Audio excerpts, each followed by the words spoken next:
Welcome to middle education. अब कुछ ऐसे क्वेश्चंस बताने जा रहा हूं जो 100% एग्जाम में देखने को मिलेगा। अगर कोई स्टूडेंट्स की तैयारी अच्छी नहीं है तो बस इन क्वेश्चंस को, सेलेक्टेड क्वेश्चंस को पढ़ ले, आपके एग्जाम में 200% आ रहा है। सबसे पहले सेट नंबर ए से मैं बता देता हूं, ठीक है। फटाफट आप वीडियो में तक बने रहना, ठीक है। यहाँ से जिस क्वेश्चन को टिक करूँ उसे अच्छे से प्रिपेयर करना है।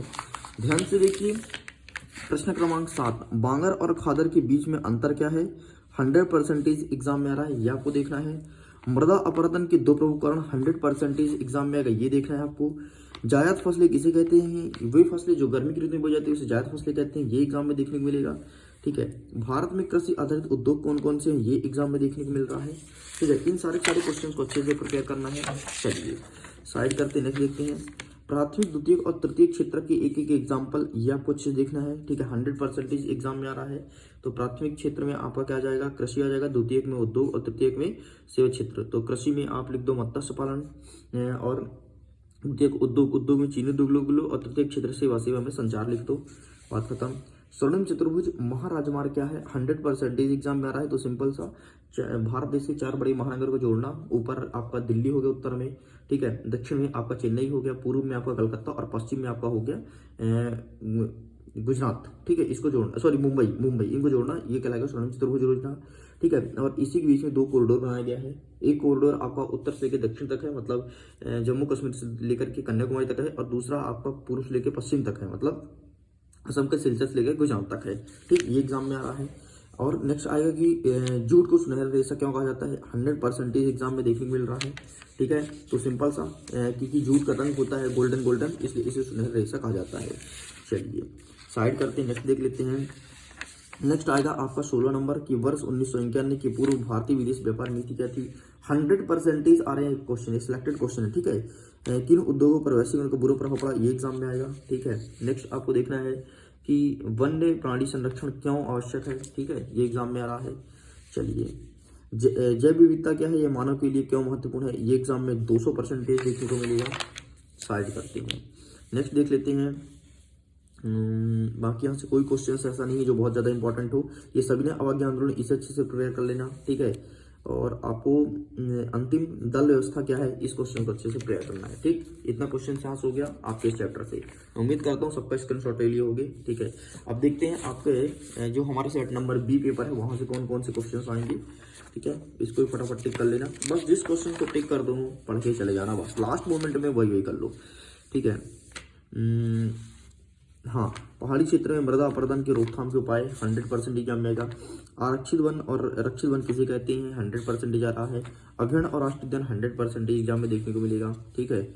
नेक्स्ट कहेगा आपका गन्ना नगद दाम की फसलें है क्यों? 100% एग्जाम में आ रहा है, ठीक।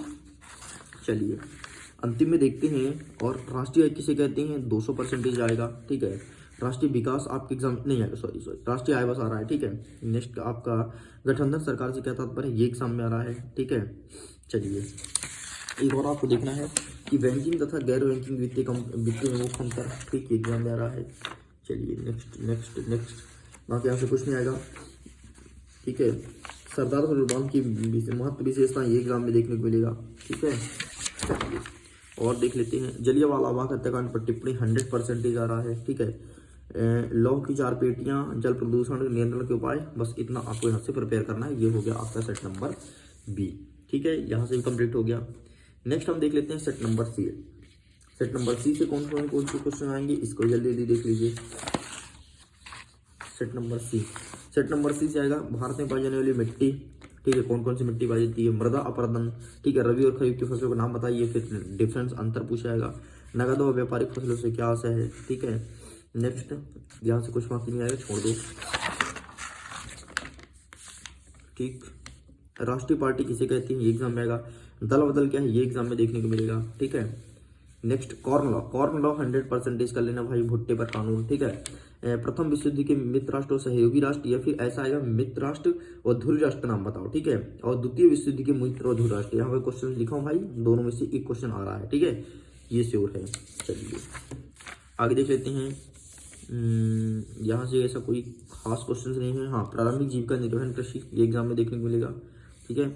ऊर्जा के परंपरागत और गैर परंपरागत स्रोत कौन कौन से हैं, ये एग्जाम में आएगा। चलिए आगे बढ़ देते हैं। स्वर्णिम चतुर्भुज महाराज्य मार्ग, ठीक है, ये एग्जाम में आएगा। मृदा अपरदन के कारण होता है, ये एग्जाम में देखने को मिलेगा, ठीक है। मृदा संरक्षण के प्रमुख तरीके, ये एग्जाम में आएगा, ठीक। इस प्रकार से दल व्यवस्था, ये एग्जाम में देखने को मिलेगा। लोकतंत्र राजनीति दल की भूमिका, ये एग्जाम में आएगा, ठीक। इतने क्वेश्चन सेलेक्टेड हैं जो आपके एग्जाम में पूछे जाएंगे, ठीक है। अथवा सहित वाले क्वेश्चन को टिक करा रहा हूँ। रुको, कुछ क्वेश्चन और देखो जो एग्जाम में आ रहा है, ठीक। ये वही सब क्वेश्चन पूरा निचोड़ लिख के लाए हैं, ठीक है। ये आ रहा है, ये ठीक है, ये और ये सारे क्वेश्चन इंपॉर्टेंट है। आयात शुल्क, प्रच्छन्न बेरोजगारी और ये प्रच्छन्न बेरोजगारी कर लेना, प्रच्छन्न बेरोजगारी कर लेना, गोला गोला कर दिया हूँ, ध्यान से देखो, ठीक है। 100% एग्जाम में बूस्टेड डोज के क्वेश्चन है ये। चलिए आगे देख लेते हैं। मृदा संरक्षण का उपाय बताइए। झूमिंग कसो किन नाम से जाता है, ठीक है। हाँ, सरदार वल्लभ पटेल को सरदार की उपाधि किसने दी थी, ठीक है। एकात्मक और संघातक शासन प्रणाली के बारे में बताइए, ठीक है। और शिशु मृत्यु दर क्या है, मनरेगा क्या है, ठीक। इतना क्वेश्चन आपको यहाँ से प्रिपेयर करना है, इस चीज़ को ध्यान रखिएगा। क्योंकि कुछ क्वेश्चन और दिखा देते हैं जो कि एग्जाम में 100% देखने को मिलेगा, ठीक है। उसे अच्छे देख लीजिए बस। जहाँ से आपको ये आएगा आपके एग्जाम में, ठीक है। साइमन कमीशन पर टिप्पणी, संसाधन किसे कहते हैं, ठीक है। कार्य अग्नि और कार्य चैनल खरीदना कैसे होता है, ठीक है। सत्याग्रह क्या है। चलिए एकात्मक और संघात्मक शासन ये एग्जाम में देखने को मिलेगा, ठीक है। इसके क्वेश्चन अपन ने प्रिपेयर कर लिया, ठीक। आगे देख लेते हैं। स्वामित्व के आधार पर संसाधन के प्रकार, बांगर और खादर में अंतर, स्वर्णिम चतुर्भुज योजना, ठीक है। रबी और खरीफ की फसलों में अंतर, ठीक है। वस्तु विनिमय प्रणाली, ठीक है। ये सब एग्जाम में आ रहे हैं, ठीक है। भारतीय अर्थव्यवस्था कितने वर्गों में बांटा गया है, सभी वर्गों का वो जैसे पहले वर्ग का एग्जाम्पल क्या है, दूसरे वर्ग का एग्जाम्पल, तीसरे वर्ग का एग्जाम्पल, इसी ध्यान रखना। तो 3 वर्गों में बांटा गया है। पहला कृषि, दूसरा उद्योग, तीसरा सेवा। जलियांवाला बाग हत्याकांड पर टिप्पणी। जलियांवाला बाग हत्याकांड और रॉलेट एक्ट, बस खत्म, ठीक है। ये चीज अच्छे से कर लेना भाई, तुम्हारे एग्जाम में आएगा रॉलेट एक्ट, जलियांवाला बाग हत्याकांड, ठीक है। चलिए लीजिए खत्म, बस इतने सारे क्वेश्चंस कर लो। 7 मिनट में बहुत सारे क्वेश्चंस ला दिए, एग्जाम में यही आ रहे हैं, इसके बाहर एक भी क्वेश्चंस नहीं आएगा, ओके।